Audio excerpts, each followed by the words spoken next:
Hey bestie, and welcome back. Today's video is for those of us that are not necessarily in the romantic mood for Valentine's Day, as the stories that we're about to read are not very romantic. But the common theme is that they did occur on Valentine's Day, so there's that.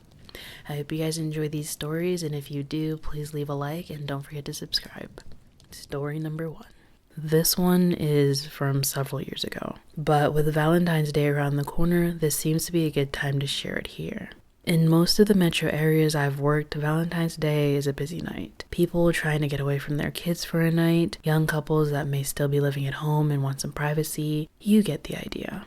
Anyways, this room was rented by a younger female guest. She apparently had a special night planned for her special someone. Now, hotels have some pretty strict rules when it comes to what you can and can't do in the hotel room. No, the little metal post with the pretty red glass center that sticks out of the ceiling or wall is not a convenient place to hang your work shirts or wedding dress. Anyways, sometime after this young lady checks in, there's a loud boom that shakes the entire building. The fire alarm goes off. Emergency strobe lights start flashing. The alarm panel indicates that the sprinkler system has been activated. Now, for those of you that have never seen a sprinkler system in action, please understand that it is nothing like the little sprinklers or irrigation systems people have in their yards. When one of these things goes off, it's like standing underneath a waterfall. Think Niagara Falls. A very dirty and smelly Niagara Falls, as the water in the pipes may have been there for the last 10 to 20 years since the hotel opened. Anyways, it doesn't take long before the fire department shows up. It also didn't take long before water starts dripping through the ceiling of the lobby. The room in question is on the 3rd floor. We later come to find out that this young lady had planned a special evening for their special someone. This included placing multiple candles all over the room to set the mood. This also included going into the bathroom and getting ready, which apparently involved a large amount of hairspray. Additionally, there also was air freshener involved. Either way, this young lady managed to put enough product into the air to create a large fireball. This fireball shook the entire building and set off the sprinkler system, destroying the room she was in and flooding roughly 30 to 40% of the building. Thankfully, our guest was mostly okay, nothing major aside from some burns. The hotel took several weeks to straighten out though. Fun times. Story 2. I spent Valentine's Day alone while my boyfriend spent it with his ex at a hotel. I feel like shit and I haven't slept a lot. I'll just start from where it began. It was around 6 p.m. when I noticed that I have a WhatsApp message notification on my boyfriend's tablet. I've been using his device so I'm able to contact him throughout the day. My phone is basically broken as I can't even read the text I've received. We have messaged each other a few hours previously, so obviously I assume it was him. The next message was in our chat conversation, but it clearly wasn't from him. It basically said, "Fucking your man." That wasn't the only message she had sent through his account. There were a few more, basically bragging that she was spending it with my man and that he was with her on Valentine's Day while I'm all alone. The reason we didn't spend the day together is that he wanted to spend it with his mom. There are reasons, but I don't want to make this post longer than it needs to be. She also mentioned his mom to say that my boyfriend is lying about being at his mom's. She also mentioned a few other dates where he had been away. By then, I'm in shock. I want to cry, but I can't seem to, even though my eyes are stinging. I do some drinking, not enough to be drunk, but I'm definitely tipsy. I try to distract myself, but all I can think about are those messages. She then messages me again from his phone an hour later. 2 hours later, I get a text from him saying that he'll be staying at his mom's tonight. I'm guessing she deleted the messages she sent to me before he went on his phone. You don't know how weird it is to see text clearly from him under text from her. I make up an excuse about falling asleep when he notices I haven't replied to him in a while. I do actually go to sleep after we text each other goodnight. I wake up around 6 a.m. and I try to go back to sleep, but I can't. I can't help but wonder if she had messaged me again. I go to check and see if she has. It's the usual stuff plus pictures of him asleep with his face covered. She tells me he's talked to her about my mom and said something not nice about her. Also, apparently to him, I'm slow and dim. I've been awake since then, and I'm just so angry and pissed off, hurt and scared. It doesn't help that she took it upon herself to message me from her account to send me more photos, scathing messages, and now videos. I can't bring myself to look at them yet. He'll be back home today and I don't really have a plan of action. I want to quietly make an exit plan and get myself organized before telling him what I know before leaving. But at the same time, I want to slap him in the face as soon as he walks through the door and confront him. I want to do something destructive, but I know that won't make me feel better in the long run. I really hate this situation I've been put in, and I'm starting to hate the person who claims to care about me and love me. Story number 3. My wife is having a hard time dealing with the reality of Valentine's Day. I went to bed last night and found a red envelope on my nightstand. It had hand-drawn hearts all over it and my name written in beautiful handwriting. I got myself ready and got into bed. Then I turned my back to the nightstand and the unopened envelope and went to sleep. When I awoke the next morning, my wife was still asleep and the envelope was still there. I got ready for work. While I was eating breakfast, my wife came out of the bedroom and asked if I saw the envelope on the nightstand. I told her I had. She asked if I opened it. I told her I had not. She asked why. I reminded her that I didn't want anything to do with Valentine's Day, and I don't know why she got me anything. She offered to keep it. I said that sounded like a good idea. See, my wife and I are getting a divorce, but she doesn't seem to know. 6 years ago, shortly after my son was born, my wife began telling me things that didn't sound right. She told me a man tried to kidnap our son in a store parking lot. She told me that my mom had suggested that we give our son to my brother since he doesn't get to see his own kids. She claimed people everywhere were scowling at her and giving her nasty looks. Those things probably should have been big red flags, but I always assumed that it would go away. Postpartum something or another. At the time, I had a job where I traveled a lot, so I applied for a position with less pay so that I could stay in the state and help take some burden off of my wife. She started watching other kids in our house for some extra income, but all the kids' parents were a problem for one reason or another, so it didn't last long. Then, in May of 2012, the rails fell off. She became convinced that a woman from our church was accusing her of molesting her daughter. She, of course, hadn't molested anyone, and nobody had even insinuated that she had. She got it in her head, and that thought became a cancer. She didn't sleep at night and began acting very strange. She would stand in one place and stare at nothing for long periods of time. She stopped taking care of our son. After about 7 days of this behavior, I took her to the emergency room to get something that would put her out and allow her to get some sleep. Instead, she informed the nurse that she was suicidal and was promptly admitted to the mental health wing. They kept her for several days and she was diagnosed with depression and put on medication. Things got a little better when she was taking her medication, but she was very resistant to it and her mother was pushing her towards herbal supplements instead. 3 months later, she was back in the hospital again because she went on a trip to Chicago and didn't take her medication with her. This time, it was a much scarier hospital. She was too afraid to ever go back, so she took her meds and things got better. There was hope again. My wife got pregnant and the OBGYN said she should stop taking her antidepressants for the sake of the baby. She also said that hormones during pregnancy often make them unnecessary. She was right. We had 9 months of normalcy. Well, as normal as life can be during a pregnancy. My daughter was born in 2013. And no sooner was the pregnancy over than things got worse for my wife. She was convinced that everyone in the hospital knew what she had done, and she needed to get out of there. She was put on meds again immediately, but it wasn't working now. She saw several mental health professionals over the next several months. Each time they said something she didn't like, she would demand a new doctor. She also burned through several jobs, none of them lasting more than 3 months and none ending on very good terms. Now, up until this point, I had been her biggest supporter. I always encouraged her, helped her, and tried to push her towards treatment without pushing her away. That started to change in 2014.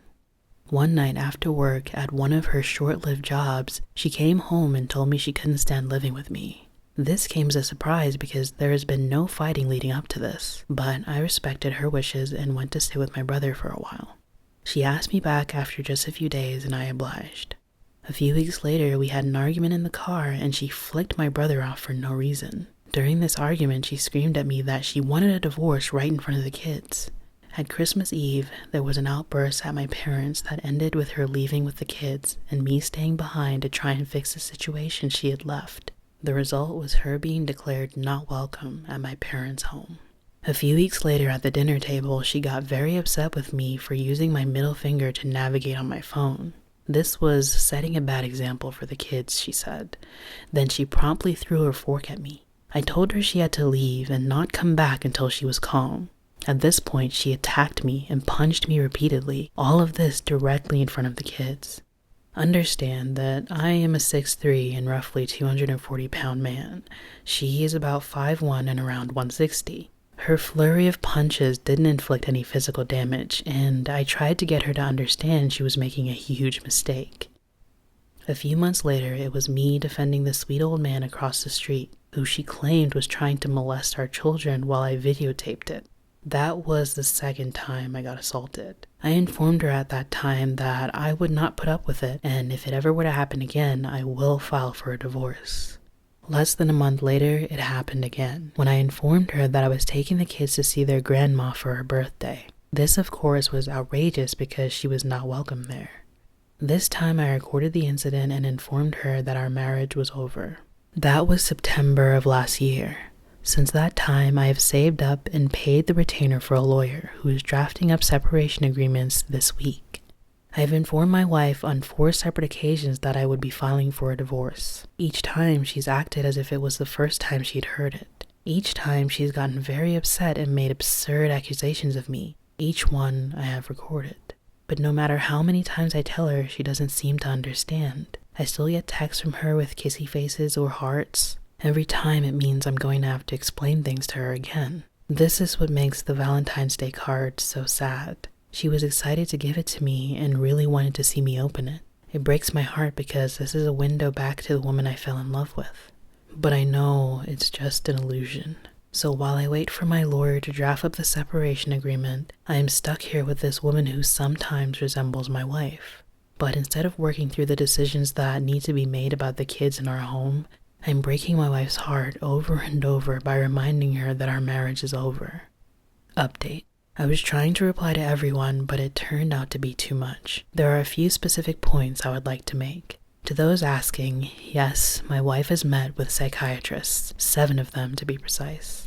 Every one of them has continued with the assumption that the first diagnosis was correct despite protests. 2 times she was in a mental health wing of a hospital with several mental health doctors seeing her. They all said depression. It has never felt right to me, but I am not a mental health expert. Please understand that this post was very long as it is, and I choose not to include every single detail. Please do not make assumptions as to what my attitude has been throughout this process. Please don't make assumptions as to the lengths I've gone to. I readily admit that I have not done everything right, but this situation didn't come with a handbook and step-by-step instructions. Someone suggests that I don't believe in depression. I simply said I felt like it was a cop-out diagnosis. I absolutely believe in depression. I grew up in a house with a mother who suffered from depression. I have been treated for it myself. I also know that this is different than what I know to be depression, but I am sure there are sides of depression that I haven't seen. Several have indicated that I cannot leave her without help. I know this. I have worked very closely with her parents to come up with a plan that will stick. I'm very aware that she will be a part of mine and my children's life going forward, and I'm taking steps to make the best of that. My in-laws have specifically told her that she cannot move in with them, but they are willing to help her in other ways. Some of you have pointed out that my ability to help will be minimized if we get a divorce. Thanks for bringing this to my attention. I admit I hadn't realized that. I am working to mitigate that situation now through her parents via power of attorney. And finally, a lot of you telling me that my vows are an indication that I cannot leave her. This is ridiculous to me. I have stood by her through sickness and health. We are 6 years into this issue, and I have been here doing what I can the whole time. There is no vow that says in abuse and in peace. If I had mental health issues that led me to be violent towards her, how many of you would say that she can't leave me? How many of you would say that the kids should stay in a house with a father who does that to their mother? Her mental health is an issue, but so is the mental health of my children and I. We're going to go ahead and lighten it up with story number 4. My F24 mom, F44, offered me to be on her OF for Valentine's Day, and I don't know how to feel. A bit of backstory. My mom has always been open about her sexual life, and I never found it weird as long as she didn't get into details. Like, she would tell me about her dates, if they were bad in bed without getting in details, and all that like we were best friends. Ever since my dad passed away, I supported her to get another partner or flirt, but when lockdown started happening and OF usage strike the roof, she got curious and started her account to post mildly MILF content. I was still okay with it. Yeah, it is kind of weird to know your mom is basically a low-level version of a porn star, but it was her life, and as long as she's happy, I didn't care because I do know some girls who have OnlyFans, and they're no different to me than my other friends. She's not a boomer. She knows almost every social media, so she didn't get tricked into becoming an OnlyFans model either. Over the year, her OnlyFans career became way more center of her life than ever. Like, she would joke about it on her Facebook page without actually mentioning, and there's many people on her friends list that know she has an OnlyFans because she announced last year but then deleted the post. Now fast forward to last week. I was visiting her for dinner with my girlfriend, but my girlfriend had to cut the visit short due to work. We were sitting at the table eating and she randomly asked, "Have you noticed how many men are into incest?" I laughed and said, "Yeah, I guess it is a taboo thing." And then she said, "I mentioned about you on my OnlyFans, and ever since then, my DMs are being spammed by how many men who want to see us together side by side naked. We can make a huge buck if we did Valentine's Day special photo shoot together." I straight up told her I'm not comfortable with this topic while eating, and that was the end to it. She didn't bring the topic back up again, but it was so weird. Am I being too weird? Is it normal and I'm just slut-shaming? Like, I get there's a demand for it and maybe some people do, but how can you ask that straight away? Story number 5. I once died for 12 minutes, and this is the story. I've been wanting to write this out and share my story for a while. I finally did. Here's the very true and very real story. It was February 15th, 2018, the day after Valentine's Day, which fell on a Thursday. I was a little depressed during that whole week, but that's beyond the point of the story. During this time, I was working and living at a boarding school in San Diego, California. We woke up every day at 6 a.m. and worked until 4 p.m. My trade was plastering, and I loved it. February 15th was a totally normal day. I woke up and went to class. That day, I accidentally breathed in a small amount of cement mix while working, which choked me up a little bit, but that was all. I got through the day just like I would any other day. That particular night, there happened to be a day after Valentine's Day dance on campus. My 2 best friends and I showed up and had some fun. We called it a night around 9:50 and all walked back towards our dorms. It was around 10 p.m. when I hopped in bed. About 5 minutes later, I felt a cramp in my stomach. It wasn't pleasant, so I went to the bathroom. I was on the toilet feeling constipated for a while. Suddenly, I felt a tingle in my lungs. I instantly knew that I was about to have an asthma attack. I wasn't worried because I have asthma attacks all the time. I got up from the toilet and walked into the room to grab my inhaler. I took the inhaler back to the bathroom and processed. I took 4 squirts of my inhaler, expecting to feel better within 20 seconds, like I always do. But this time, I wasn't getting better. I was getting worse. Very, very fast. It took 2 minutes after taking my inhaler until I knew that I was in trouble. I was having the worst asthma attack I've ever had, and that's definitely saying something. I ran out of the bathroom over to the residential advisor's office. When I got to his office, I couldn't even take a third of a breath in. He immediately saw the inhaler in my hand and called out an emergency code within the school's intercom and then called 911. During this time, in my head, I knew that I'm absolutely going to die. I knew I only had a couple minutes because I was totally unable to breathe. I was panicked, but the whole time I stayed on my 2 knees.